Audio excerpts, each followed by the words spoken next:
નમસ્કાર મિત્રો, જય સ્વામિનારાયણ, જય માતાજી. એસપી રસોઈમાં તમારું સ્વાગત છે. આજે આપણે બનાવશું બ્રેડ પકોડા. તો બ્રેડ પકોડામાં બનાવવા માટે મેં આ જરૂર પ્રમાણે બ્રેડ લીધી છે. જે આપણે સાદી બ્રેડ આવતી હોય છે એ બ્રેડ લીધી છે.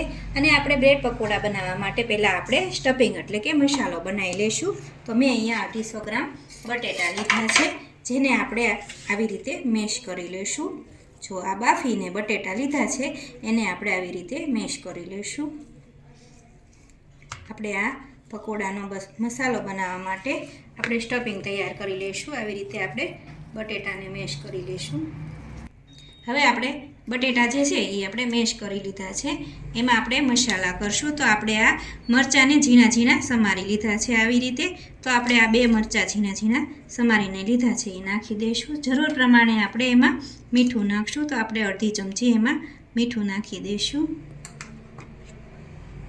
આપણે 1 ચમચી એમાં શેકેલા જીરાનો પાવડર નાખી દઈશું.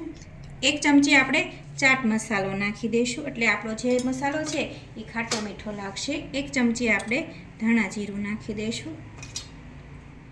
2 ચમચી આપણે લાલ મરચું નાખી દઈશું. 1 ચમચી આપણે હિંગ નાખી દઈશું. અડધી ચમચી આપણે હળદર નાખી દઈશું. અને જરૂર પ્રમાણે આપણે કોથમરી નાખી દઈશું. આવી રીતે આપણે મસાલો તૈયાર કરવાનો છે. તો આપણે આને મિક્સ કરી લઈએ. આવી રીતે આપણે મિક્સ કરી લઈશું. હવે આપણે જે પકોડા માટેનું સ્ટફિંગ બનાવ્યું હતું એ તૈયાર થઈ ગયું છે. એમાં એક પણ કણી ન રહે એ રીતે આપણે આવી રીતે સ્ટફિંગ બનાવી નાખવાનું છે. તો હવે આપણે આને સાઈડમાં રાખી અને આપણે બેટર બનાવી લઈશું. હવે આપણે બેટર બનાવી લઈશું. તો મેં એક વાટકાના માપ પ્રમાણે અહીંયા ચણાનો લોટ લીધો છે. આપણે આ વજન પ્રમાણે 200 ગ્રામ ચણાનો લોટ લીધો છે. અને એમાં આપણે 2 ચમચી ચોખાનો લોટ નાખી દઈશું, જેથી કરી અને આપણા પકોડા છે એ એકદમ ક્રિસ્પી બને. અને ચોખાનો લોટ નાખવાથી એમાં તેલ પણ નહીં રહે. તો આપણે આ ચોખાનો લોટ નાખ્યો છે. એમાં જરૂર પ્રમાણે મીઠું નાખી દઈશું. અડધી ચમચી મીઠું નાખી દઈશું. ચપટી આપણે ઝીણા સમારેલી કોથમરી નાખશું. ચપટી આપણે હળદર નાખી દઈશું. અડધી ચમચી મરચું નાખી અને આપણે એનું બેટર બનાવી લઈશું. પહેલાં આપણે એને મિક્સ કરી લઈ, પછી આપણે જરૂર પ્રમાણે એમાં પાણી નાખી અને બેટર બનાવશું. જો આપણો મસાલો જે છે એ મિક્સ થઈ ગયો છે. હવે આપણે એમાં એક વસ્તુ ઉમેરવાની છે, જે છે સોડા. આપણે આટલા ચપટીમાં રહે એટલા જ આપણે ખાવાના સોડા જે આવે છે એ નાખવાના છે. એટલા અડધી ચમચી જેટલા એની એક ચપટીમાં હોમાય એટલા જ આપણે ખાવાના સોડા નાખી દઈશું. એને પણ આપણે મિક્સ કરી લઈ. જો આ રીતનો આપણે લોટ તૈયાર થઈ ગયો છે. એમાં આપણે પાણી નાખી અને બેટર બનાવશું. તો આપણે પહેલાં 1 કપ પાણી ઉમેરી અને બેટર મિક્સ કરીશું. થોડું થોડું પાણી ઉમેરી અને આપણે મિક્સ કરી લેવાનું છે, જેથી કરી અને આપણા લોટની ગોળી ન થઈ જાય. એટલે આપણે પહેલાં 1 કપ પાણી નાખી દઈશું. હજી 1 કપ નાખશું. જો આપણે આ 2 કપ પાણી નાખ્યું છે એ આપણે એ રીતે મિક્સ કરી લઈશું.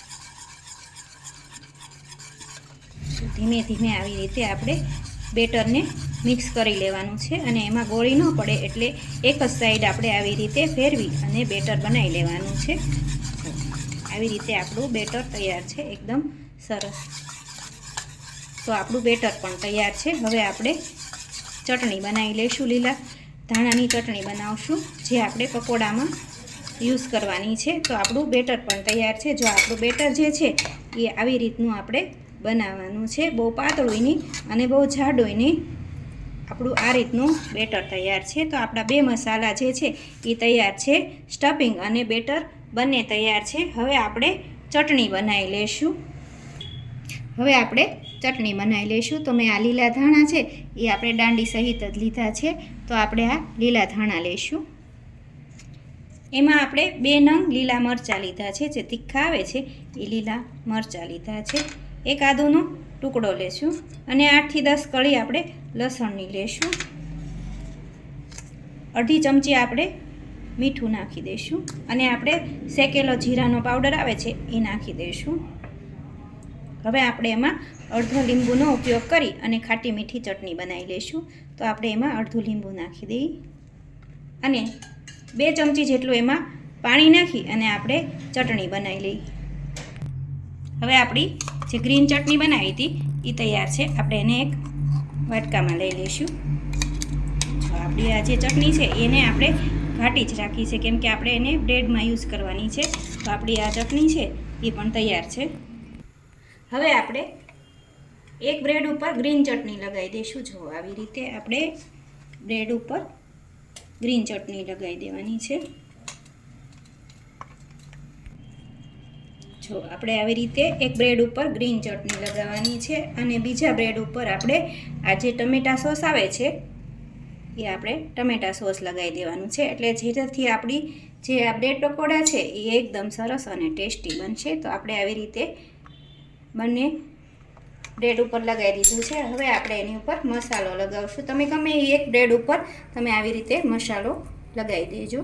જો આવી રીતે આપણે મસાલો લગાવી દઈશું. તમે જેવો મસાલો ઓછો વધુ મૂકો એ પ્રમાણે તમે મૂકી અને આવી રીતે સ્ટફિંગ કરી શકો છો. જો આપણે આવી રીતે મસાલો મૂકી દીધો છે. હવે આપણે એને આવી રીતે બંધ કરી દઈશું.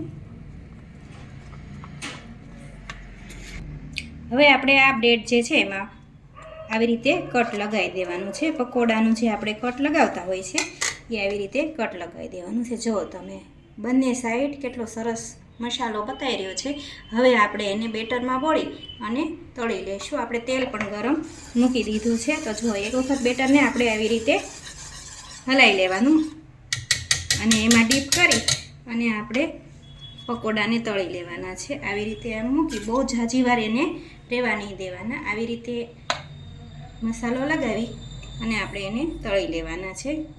આવી રીતે બધે જ ચણાનો લોટ લાગી જવો જોઈએ. હવે આપણે એને તેલમાં તળી લઈશું. જો આવી રીતે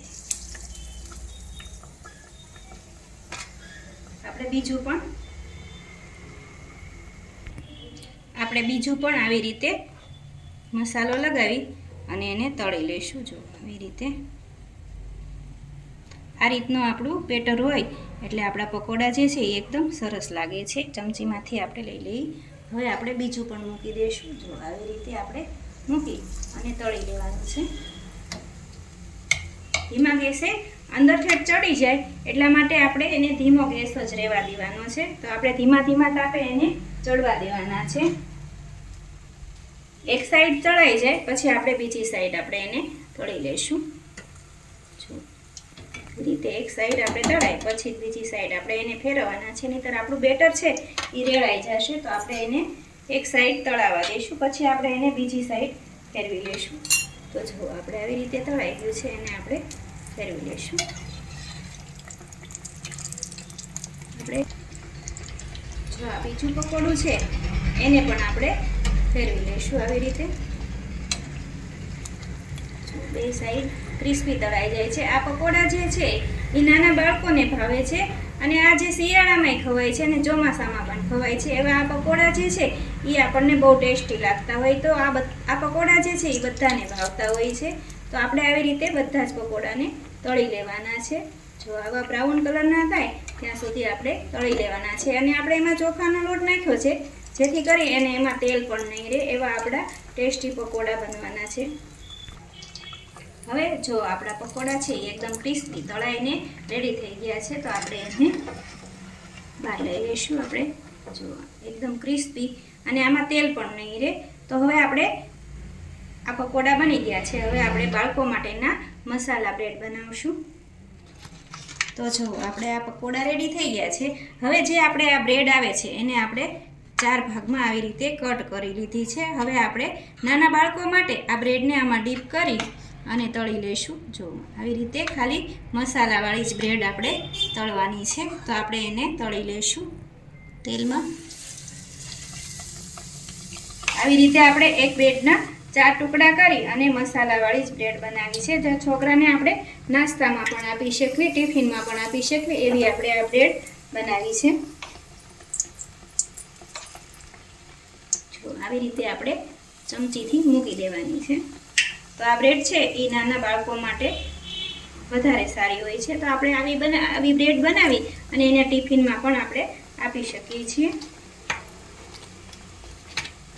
એને પણ આપણે ધીમા તાપે તળી લઈશું. એક બાજુ આપણે તળાઈ જાય પછી જ આપણે બીજી બાજુ એને ફેરવવાની છે. તો આપણે ધીમા તાપે એને તળી લઈએ. આને આપણે વધારે ક્રિસ્પી બનાવશું. એકદમ બ્રાઉન કલરનું પડ થાય ત્યાં સુધી આપણે એને તળાવવા દઈશું.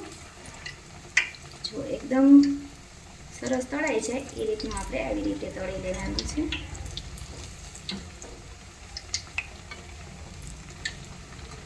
બ્રાઉન કલર ઉપર થાય ત્યાં સુધી આપણે એને તળી દેવાનું છે. તો આપણે નાના બાળકો હોય એને કેચઅપ સાથે આવી રીતે ટિફિનમાં પણ આપણે આપી શકીએ છીએ. તો જો આપણે એને પણ તળી લઈએ.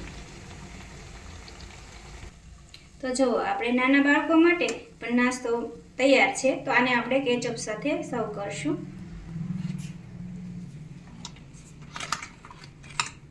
તો આપણે આ બંને પકોડા જે છે એ બનીને રેડી થઈ ગયા છે. જો આ રીતના આપણે એક પકોડાને ગ્રીન ચટણી સાથે સર્વ કર્યા છે અને નાના બાળકો માટે કેચઅપ સાથે સર્વ કર્યા છે. તો જો મિત્રો તમને મારી આ રેસીપી પસંદ આવે તો એસપી ચેનલને સબસ્ક્રાઈબ કરી બેલ આઇકન દબાવવાનું ભૂલતા નહીં. જો આપણી જે ગ્રીન ચટણી, તો જો આપણે આ જે બ્રેડ પકોડા છે એ ગ્રીન ચટણી અને ટમેટો કેચઅપ સાથે કેટલા એકદમ ટેસ્ટી અને કલરફુલ બને છે. તો તમે પણ જરૂરથી એકવાર બનાવજો.